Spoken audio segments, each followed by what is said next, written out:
Introduction about TOEFL. TOEFL adalah kepanjangan dari Test of English as a Foreign Language atau tes bahasa Inggris dalam bahasa asing yang dibuat oleh ITS Education Testing Service.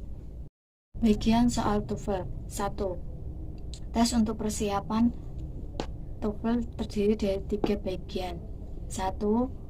Reading Comprehension. 2. Struktur and Written Expression. 3. Listening Comprehension. 2. Pendekatan Mobile Learning.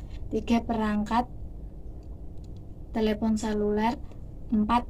Pendukung internet. Salah satu tujuan dari tes TOEFL adalah sebagai persyaratan bahasa Inggris untuk melanjutkan studi ke luar negeri. Tips in TOEFL. As you listen to the last line of the dialogue, focus on keywords in that line.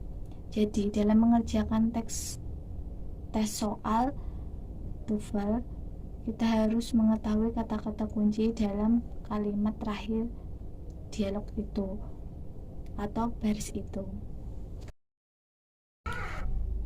Tips in TOEFL part 3. Listening. Avoid similar sound atau hindari suara serupa. 1. Identify the key words in the second line of the conversation. 2. Identify the words in the answer that contain similar sound and do not choose this answer. Structure written expression.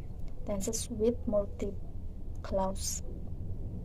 1. Use nouns clause connectors correctly. 2. Use noun clause connector or subject correctly. 3. Use adjective clause connect correctly.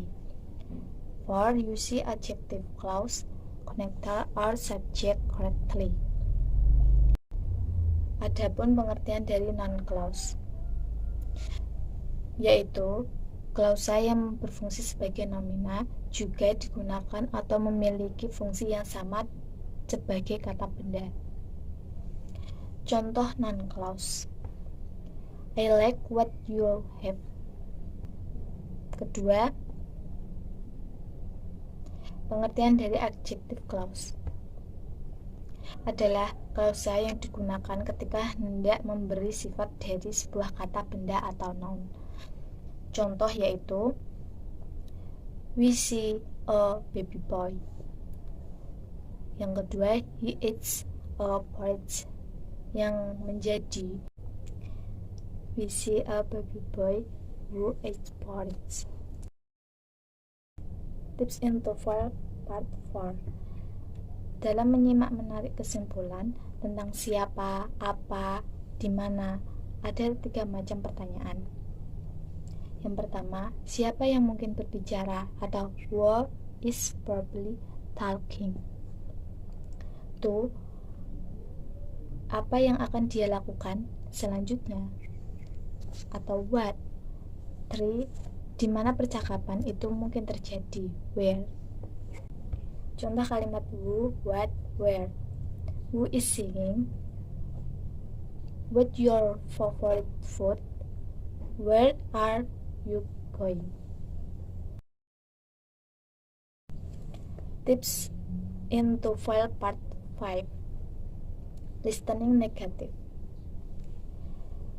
Ungkapan negatif sangat umum dalam soal dialog pendek.